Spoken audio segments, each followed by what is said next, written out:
नमस्कार सर्वांना। आजच्या व्हिडिओमध्ये मी तुम्हाला डॉक्टर बाबासाहेब आंबेडकरांच्या संपूर्ण शिक्षणाबद्दलची माहिती सांगणार आहे। डॉक्टर बाबासाहेब आंबेडकर हे परदेशातून अर्थशास्त्रामध्ये डॉक्टरेट म्हणजेच PhD पदवी मिळवणारे पहिले भारतीय होते। तसेच ते दक्षिण आशियातून दोनदा डॉक्टरेट म्हणजेच PhD व DSc पदव्या मिळवणारे पहिले दक्षिण आशियाई होते। त्यांनी नोव्हेंबर 1896 ते नोव्हेंबर 1923 अशा 27 वर्षांमध्ये मुंबई विद्यापीठ, कोलंबिया विद्यापीठ, लंडन स्कूल ऑफ इकॉनॉमिक्स आणि ग्रेज इन या शिक्षण संस्थांमधून उच्च शिक्षण घेतले। आंबेडकरांनी या दरम्यान BA, दोनदा MA, PhD, MSc, बार लॉ आणि DSc या पदव्या मिळवल्या। 1950च्या दशकात त्यांना LLD आणि DLitt या दोन सन्माननीय पदव्या सुद्धा प्रदान करण्यात आल्या। आंबेडकर हे त्यांच्या हयातीतील भारतातील सर्वात प्रतिभाशाली व सर्वाधिक उच्च विद्याविभूषित व्यक्ती होते। डॉक्टर बाबासाहेब आंबेडकरांचा कायदेपंडित होण्यापर्यंतचा प्रवास काही सोपा नव्हता। ज्या मुलाला अस्पृश्य असल्या कारणाने वर्गाबाहेर बसून शिकावे लागले, शाळेमध्ये पिण्याच्या पाण्याला स्पर्श करण्यास सक्त मनाई होती, म्हणून पाण्याविना त्यांना शाळेत दिवस काढावे लागले, अशा व्यक्तीचा परदेशात जाऊन बॅरिस्टर होण्यापर्यंतचा प्रवास काही सोपा नव्हता। तर हाच बाबासाहेबांचा शालेय जीवनापासून ते त्यांच्या बॅरिस्टर होण्यापर्यंतचा संपूर्ण खडतर प्रवास हा एकाच व्हिडिओमध्ये तुम्हाला सांगण्याचा प्रयत्न करणार आहे। तर आपण व्हिडिओला सुरुवात करूया। इसवी सन 1896 मध्ये डॉक्टर बाबासाहेब आंबेडकरांच्या वडिलांनी म्हणजेच रामजींनी आपल्या कुटुंबासह दापोली सोडले व ते साताऱ्याला जाऊन तेथे राहायला लागले। यावेळी भीमरावांचे वय 5 वर्षाचे झाले होते। हे वय त्यांना शाळेत प्रवेश देण्यासाठी योग्य होते। रामजींनी इसवी सन 1896च्या नोव्हेंबर महिन्यामध्ये सातारा येथील कॅम्प स्कूलमध्ये भीमरावांचे नाव दाखल केले। साताऱ्यातील कॅम्प स्कूलमधील मराठी शिक्षण पूर्ण केल्यानंतर साताऱ्यातील दुसरी शाळा म्हणजेच सातारा हायस्कूल या इंग्रजी सरकारी हायस्कूलमध्ये भीमरावांचे नाव दाखल केले। त्यानंतर नोव्हेंबर 1904 मध्ये भीमराव आंबेडकरांनी इंग्रजी 4थीची परीक्षा उत्तीर्ण केली व यावर्षीच डिसेंबर 1904 मध्ये रामजी सपकाळ सहपरिवार मुंबईला आले व तेथील लोअर परळ भागातील डबक चाळीमध्ये ते राहू लागले। मुंबईमध्ये आल्यावर भीमराव आंबेडकर हे एलिस्टन रस्त्यावरील सरकारी शाळेमध्ये जाऊ लागले। इतर जातीतील लोकांच्या विरोधामुळे रामजींनी मुलांना सरकारी शाळेत शिकवण्यासाठी आपल्या लष्करातील पदाचा वापर केला। एलिस्टन हायस्कूलमध्ये जाणारे ते पहिले अस्पृश्य विद्यार्थी होते। शाळेत प्रवेश मिळाला तरी भीमरावांना इतर विद्यार्थ्यांपासून वेगळे बसावे लागे आणि शिक्षकांचे सहाय्य मिळत नसे। त्यांना वर्गात बसण्याची सुद्धा परवानगी नव्हती। जेव्हा त्यांना तहान लागत असे तेव्हा शाळेतील पाणी पिण्याच्या भांड्याला किंवा पेल्याला स्पर्श करण्यास त्यांना परवानगी नव्हती। तेव्हा एखादा उच्च जातीतील व्यक्ती उंचीवरून त्यांच्या ओंजळीवर पाणी ओतत असे। आंबेडकरांसाठी हे काम बहुधा शिपाईच करत असे, पण ज्या दिवशी शिपाई उपलब्ध नसेल त्या दिवशी त्यांना दिवसभर पाण्याविनाच राहावं लागत असे। बाबासाहेबांनंतर आपल्या लेखनामध्ये या घटनेचे शिपाई नाही तर पाणी नाही असे वर्णन केले आहे।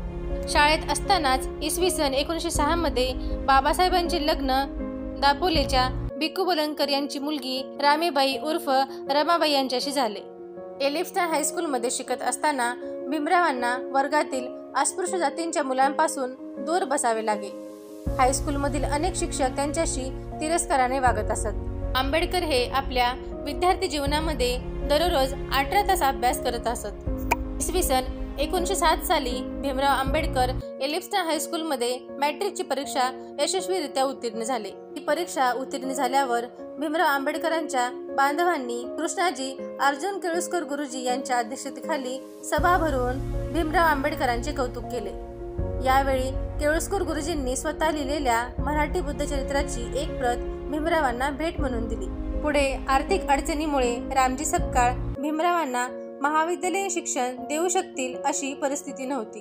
त्यामुळे केळुस्कर गुरुजींनी मुंबईमध्ये महाराज सयाजीराव गायकवाड यांच्याशी भीमरावांची भेट घालून दिली व यानंतर महाराजांनी त्यांना जानेवारी 1908 पासून दरमहा 25 रुपयांची शिष्यवृत्ती देऊ केली। त्यानंतर 3 जानेवारी 1908 रोजी रामजींनी भीमरावांचे नाव मुंबईतील एलिफस्टन महाविद्यालयामध्ये प्रिव्हियसच्या वर्गात दाखल केले। भीमराव हे आंबेडकर घराण्यातील सर्वप्रथम महाविद्यालयीन विद्यार्थी झाले. महाविद्यालयात भीमरावांना इंग्लिश व फारसी विषयांमध्ये 75% पेक्षा जास्त गुण मिळत असे. आंबेडकर अर्थशास्त्र व राज्यशास्त्र हे मुख्य विषय घेऊन जानेवारी 1913 मध्ये BA परीक्षा उत्तीर्ण झाले व ते मुंबई विद्यापीठाची BAची पदवी संपादन करणारे अस्पृश्य वर्गातील पहिले विद्यार्थी होते. महाराज सयाजीराव गायकवाड यांच्या आर्थिक सहकार्यातून मुक्त व्हावे असा विचार करून आंबेडकरांनी बडोदा संस्थानामध्ये नोकरी मिळवली व 23 जानेवारी 1913 रोजी नोकरीवर ते रुजू झाले. पण 9व्या दिवशीच मुंबईत वडील आजारी असल्याची तार त्यांना मिळाली व त्यानंतर 2 दिवसांनी बाबासाहेब मुंबईला आले. भीमरावांची वडिलांशी भेट झाल्यावर 3 फेब्रुवारी 1913 रोजी रामजींचे निधन झाले व याच दरम्यान बाबासाहेबांना पुढचे पदव्युत्तर शिक्षण घेण्याची व त्याकरिता अमेरिकेला जाण्याची संधी मिळाली. महाराज सयाजीराव गायकवाड बडोदा संस्थानाच्या वतीने काही विद्यार्थ्यांना उच्च शिक्षणासाठी अमेरिकेला पाठवण्याच्या विचारात होते. त्याचवेळी आंबेडकर महाराजांना भेटले व बडोदा येथे आपल्याबरोबर होत असलेला सामाजिक अन्याय त्यांनी महाराजांना सांगितला. त्यावर महाराजांनी काही प्रतिक्रिया दिली नाही, परंतु त्यांनी आंबेडकरांना उच्च शिक्षण घेण्यासाठी शिष्यवृत्ती देऊन अमेरिकेत पाठवण्याचे पसंत केले. त्यानंतर 4 एप्रिल 1913 रोजी बडोदा संस्थानाच्या विद्याधिकाऱ्यांनी परदेशामध्ये अभ्यास करण्यासाठी 4 विद्यार्थी निवडले. यामध्ये डॉक्टर बाबासाहेब आंबेडकर हे एक होते. या प्रत्येकास दरमहा 11.5 पाऊंड शिष्यवृत्ती मंजूर केली. त्यासाठी त्यांना एक करारपत्र लिहून द्यावे लागले. या करारानुसार शिष्यवृत्तीची मुदत 15 जून 1913 ते 14 जून 1916 पर्यंत एकूण 3 वर्षाची होती व त्यानंतर बाबासाहेब आंबेडकर अमेरिकेला जाण्यासाठी मुंबईच्या बंदरातून अंकोना बोटीने प्रवास करून 21 जुलै 1913 रोजी दुपारी 12 वाजता अमेरिकेतील न्यूयॉर्क येथे पोहोचले. या शहरातील कोलंबिया विद्यापीठामध्ये राज्यशास्त्र शाखेमध्ये त्यांना जुलै 1913 ते जून 1916 या 3 वर्षासाठी प्रवेश मिळाला.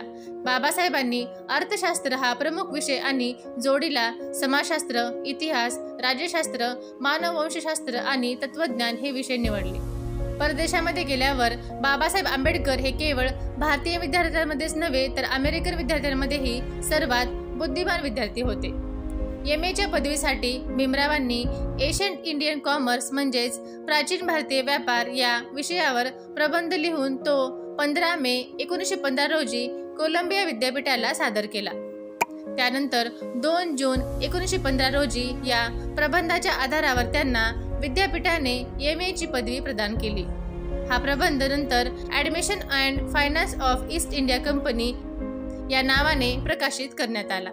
त्यानंतर आंबेडकरांनी PhD पदवीसाठी the national dividend of India a historical and analytical study म्हणजेच भारताचा राष्ट्रीय लाभांश इतिहासात्मक आणि विश्लेषणात्मक अध्ययन या नावाचा प्रबंध लिहिणे सुरू केले.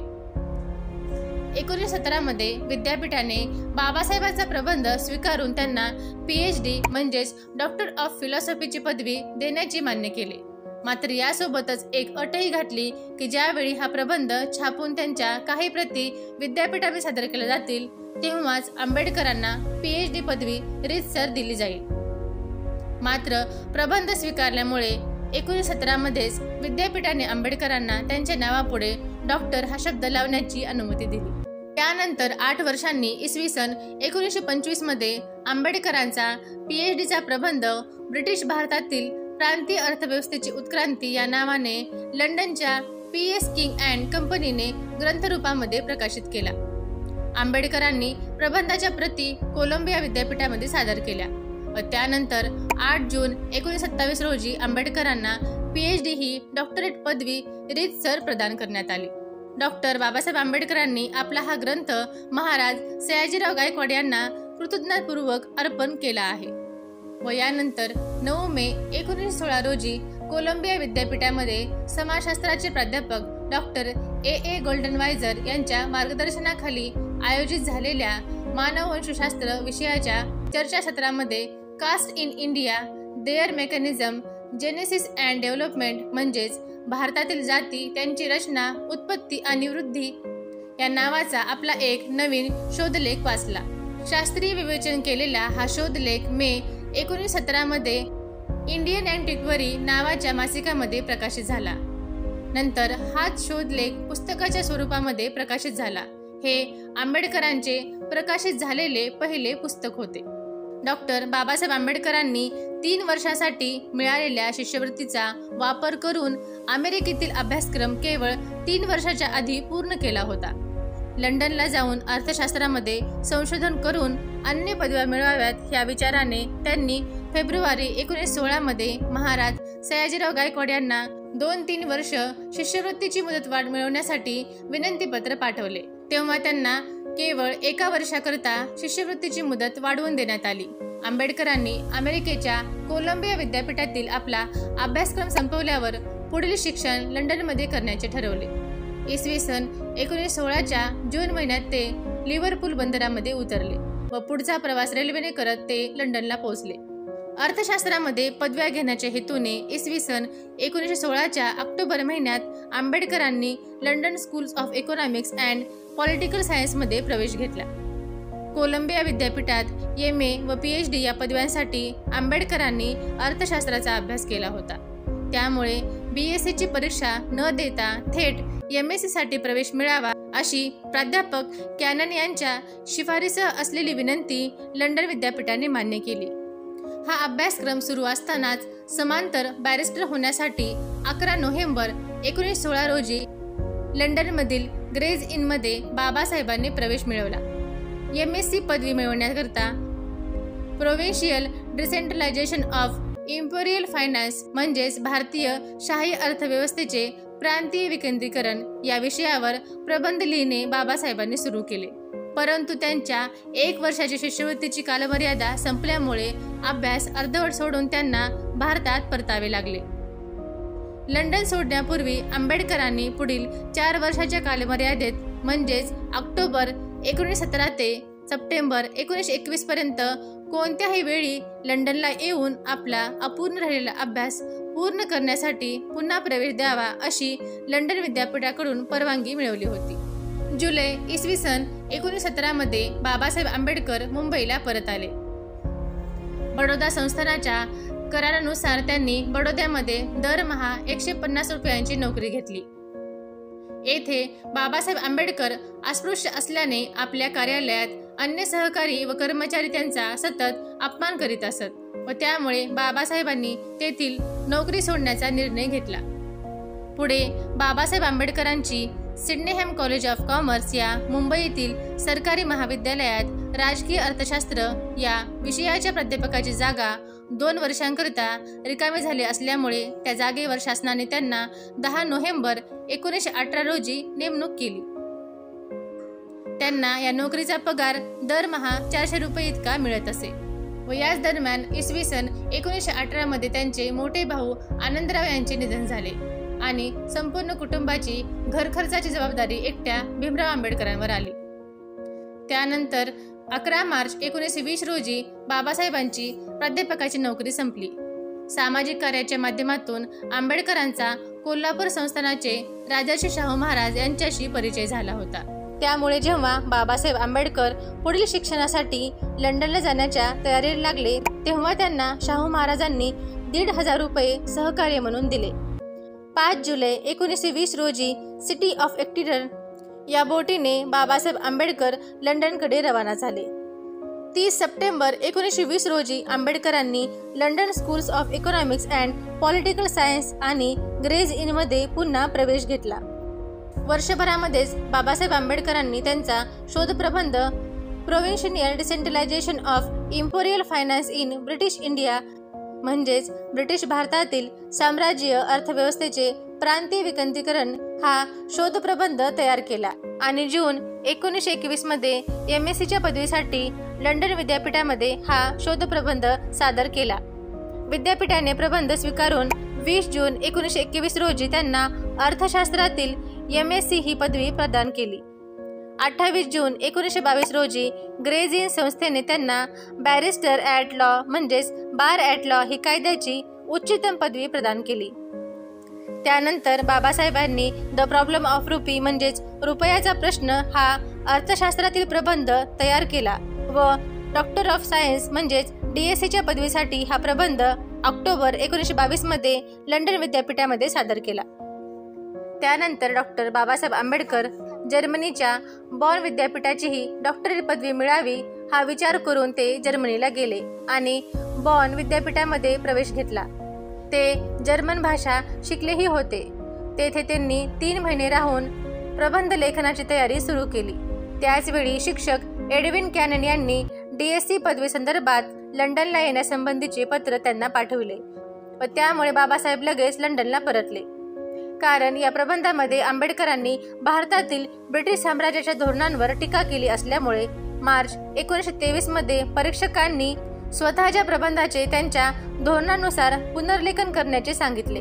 यासाठी 3-4 महिन्यांचा कालावधी लागणार होता व याच दरम्यान बाबासाहेबांजवळील पैसे संपत चालले होते, म्हणून त्यांनी भारतात जाऊन तेथे प्रबंध पूर्ण करण्याचे ठरवले व यानंतर त्यांनी बॉन विद्यापीठाचा प्रबंध सोडून दिला। आंबेडकर लंडनहून बोटीने भारताकडे निघाले व 3 एप्रिल 1923 रोजी ते मुंबईला पोहोचले। ऑगस्ट 1923 मध्ये आंबेडकरांनी आपले निष्कर्ष न बदलता लिखाणाची पद्धत बदलून प्रबंध लंडन विद्यापीठाला पुन्हा एकदा पाठवला।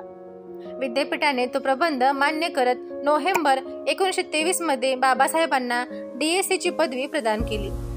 लंडनच्या PS किंग अँड कंपनी प्रकाशन संस्थेने द प्रॉब्लेम ऑफ रुपी हा प्रबंध इसवी सन 1923च्या डिसेंबर महिन्यामध्ये ग्रंथरूपाने प्रसिद्ध केला। हा प्रबंध आंबेडकरांनी आपल्या आईवडिलांस अर्पण केला होता। या संशोधनामुळे तसेच ग्रंथलेखनामुळे अर्थशास्त्र व राज्यशास्त्र ज्ञानशाखातील तज्ज्ञ व्यक्ती तसेच निष्णांत कायदे पंडित म्हणून बाबासाहेब आंबेडकर ओळखले जाऊ लागले। इंग्लंडमध्ये शिकत असताना ज्या अभ्यासक्रमाला 8 वर्ष लागतात तो आंबेडकरांनी 2 वर्ष 3 महिन्यामध्ये यशस्वी तऱ्हेने पूर्ण केला होता। यासाठी बाबासाहेबांना दररोज 24 तासांपैकी 21 तास अभ्यास करावा लागला। तर कसा वाटला तुम्हाला हा व्हिडिओ ते नक्की मला कमेंट करून सांगा। जर हा व्हिडिओ तुम्हाला आवडला असेल तर तुमच्या मित्रांना व तुमच्या परिवारातील सदस्यांना जास्तीत जास्त शेअर करा। आपण लवकरच भेटू एका नवीन व्हिडिओ सोबत। तोपर्यंत धन्यवाद।